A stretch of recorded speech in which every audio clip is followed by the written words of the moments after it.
In terms of set-top box data, can you talk a little bit about what Nielsen is doing now with the data? Okay. So Nielsen has a long and robust history in dealing with set-top box data. In fact, if I can take the opportunity to step slightly back from set-top box data and just talk about census-based data sets and panel-based data sets for a second, because that's exactly what we're talking about on the TV side.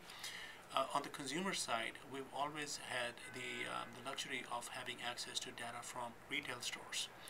Transaction level, census level data coming from retail stores, and we've always also had panel-based insights, and we've been able to combine both of them and provide a more complete and more holistic picture on what is being bought and the consumers for our advertiser clients. Online, as we all know, has had access to multiple sources of information. There's the log files, or the census-based measurement, and there are panels. And both serve a critical complementary role in trying to understand the usage of the medium and the consumers on the medium. We think the television is now the next medium to get the benefit of having access to panel-based measurement and quote-unquote census-based measurement coming through set-top boxes.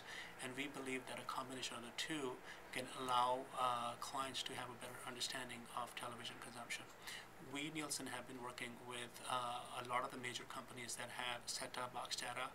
We worked in the past with companies like DirecTV. We worked with companies like TiVo. We currently have an ongoing relationship with Charter Communications where we have access to set-top box data. And we've been making a lot of progress in trying to understand the differences between what a set-top box reports and the information we get from our panels. The two data sources are very different. One is capturing tuning on a box, and that's the set-top box, and our panels report viewing by people on television sets irrespective of which cable company they have or whether they're getting television over the air just for broadcast. So a lot of the work we've been doing is trying to understand the differences and develop a means to combine the two sources of information so you get the complete coverage and the breadth of viewing that comes from the panel and the depth that allows for deeper dives and looking at smaller and smaller slices of the audience that a set-top box data provides. When comparing data from the panel and the census, have there been any surprises? Yes, there have been a couple of surprises. One of the surprises we found is that one of the first things we found was that in looking at set-top box data and comparing that to the panel data, right off the bat, we find that tuning levels on the set-top box side tend to be higher than viewing levels on the panel side. And when you look at it, what we are finding is that there are instances where when a TV viewer turns off the TV set using the remote control, the TV does go off, but the box may still be on. So you end up getting tuning being recorded on the set-top box side, but no viewing happening because the TV set is turned off. And because in the panel we track the television, not the box, we can determine when the TV set comes on and off. So there's a difference in viewing patterns that we see between set-top box tuning information and the panel information. The other thing we found is the big discrepancies between the different data sets from the different providers. Unlike the internet, which grew up as a computer-based medium with standardized language, HTML, so log files that are collected by different websites and the underlying language and how a user requests content with the browser and how it comes back, there's a common thread and a common definition behind that. So it's easy to compare and aggregate across different sources. The cable infrastructure was never built for back-channel data collection in mind. It was designed to deliver programming content to the household in the most efficient manner. And what we find out there is that there are different technologies, different boxes that collect different types of data, and the resolution is different and the rules that are applied are different. So a lot of effort has to go into reconciling and harmonizing the data sets across all these different providers. You spoke about set-top box on, TV off. Do you work with any remote data? Because there is data within the remote to indicate when the set is turned off. We are currently not working with any remote control data, although in the labs our engineers keep testing and tweaking different technologies to see if we can harness any of the other communications in a household to pick up the information. Currently the panel is very good for demographic information, and that's something that's not available through set-top box data. But do you think that at a certain time, with the granularity and the ability to match set-top box data with other kinds of consumer purchasing information, that maybe age and gender will no longer be part of the currency, and that we could rely more on consumer behavior that we would get strictly from the set-top box data? I think the question you're asking is slightly independent of the set-top box data.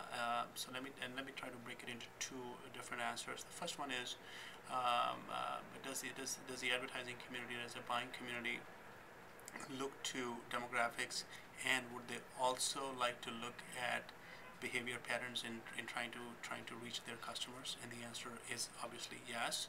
I don't necessarily consider them to be mutually exclusive.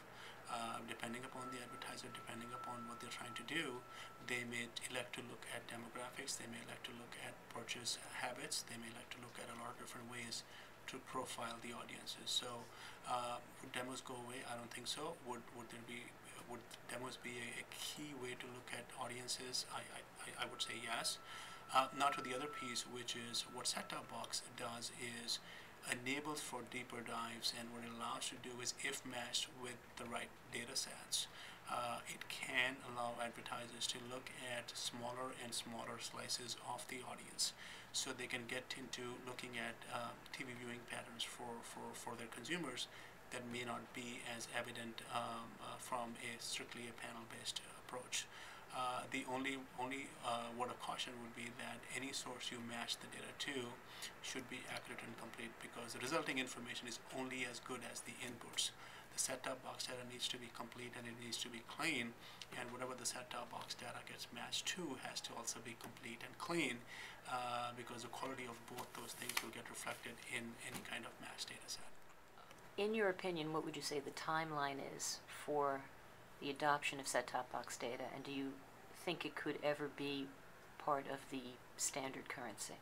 Okay, so let me try to answer the second part of the question first. We think that the set-top box data will play a critical role in audience measurement moving forward, which is why we've been working on this for a few years now, and continue to actively look at set-top box data and ways to incorporate the set-top box data into the measurement systems that we have today. We believe it will extend the insights that clients get in the marketplace today. Timing is a little bit difficult to predict right now because there are a lot of things that need to happen, starting with the availability of the data. Data is available in pockets right now, so a big misnomer out there is that this is census data. It's actually not. Different cable systems have different capabilities. There's limited return path data available today.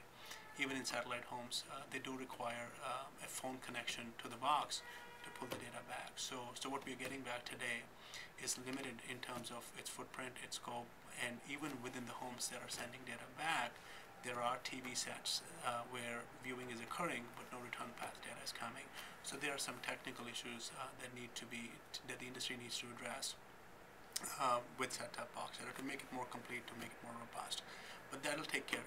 Over time, that'll get addressed as new technologies get rolled out by the MSO. So 6 months down the road, there'll be more data and more robust data than exists today. 12 months down the road, there'll be more data and more robust data than exists today.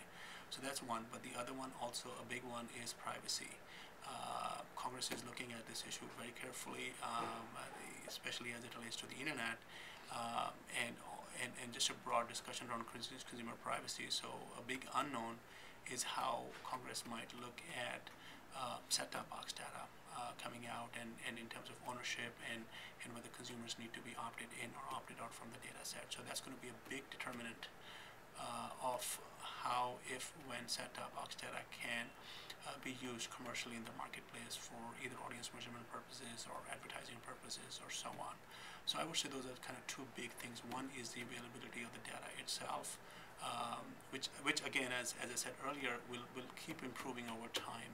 That's just a matter of time before we get to a point where there's enough clean data available. Privacy is a big one.